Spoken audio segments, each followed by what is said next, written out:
You're listening to Snippets from the Summit with your host, Scott McKay. All right, gentlemen, this is your main man, Scott McKay, coming at you again with another Snippet from the Summit as part of the Mountaintop podcast from X&Y Communications. Today, I want to talk to you about something that's extremely interesting to me and haven't heard many other people talk about it. But it has a subtle and yet extremely powerful potential effect on how women are going to see you, what they're going to think of you, and whether they're going to continue to want to date you or not after they're attracted to you. So as you guys can see, the Siri effect, which is what we're going to talk about today, is indeed quite significant. Now, the first thing I should tell you about the Siri effect is it's always been there. This is nothing new here. But the anonymity of the internet, then smartphones and social media, and now AI, is making it categorically worse, or at least observedly so. At the root of what we're talking about here is how we treat people. The uncomfortable truth is how we treat people who we're most comfortable around is who we really are. You may have heard that before, because in years past, that notion has applied to immediate family members mostly. But here's a good question. What can you tell about someone who treats Siri and AI with disrespect, maybe even rudely? Well, I know what the first pushback I'm going to hear on this notion is. Look, McKay, they're not even really human, so this doesn't count, right? We can treat them however we want. There's no social recourse or backlash, at least ostensibly. Well, while I'm not going to argue that, here's the important twist. We train others how to treat us, which is also a well-known fact. And communication is what it is, wherever the reps, so to speak, are coming from, wherever you're training yourself to be better socially. So with the advent of the anonymity of the internet and virtual assistants and now AI, could it be that we're actually training ourselves to be more comfortable with being rude and nasty to the point it's becoming habit? Well, why is this important? Well, for starters, we already know women watch us as men, especially when they start liking us romantically.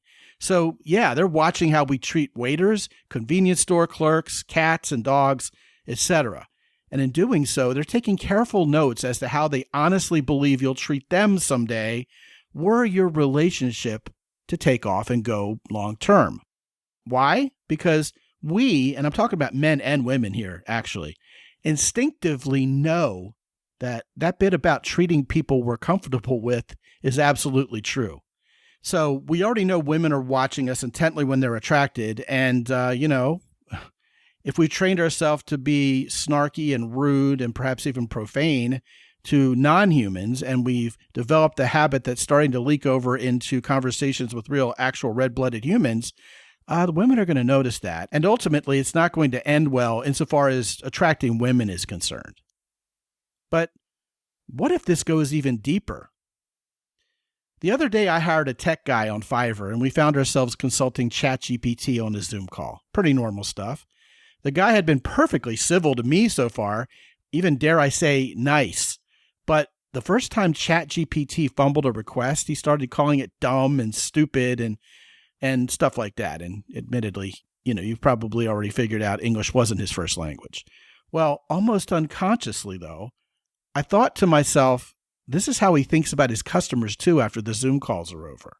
It was like a completely different guy interacting with ChatGPT versus the guy who was interacting with me. Now, I didn't get my boxers in a wad or anything, as I already know customer service is a social dance. And again, it always has been. This is nothing new. But yeah, I couldn't help but think, is all this transhumanism stuff already going off the rails?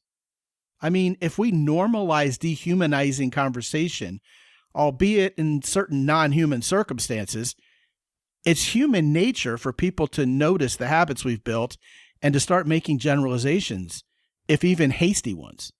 And that's why we should treat even Siri and AI respectfully. We're not training a large language model as much as we're training ourselves.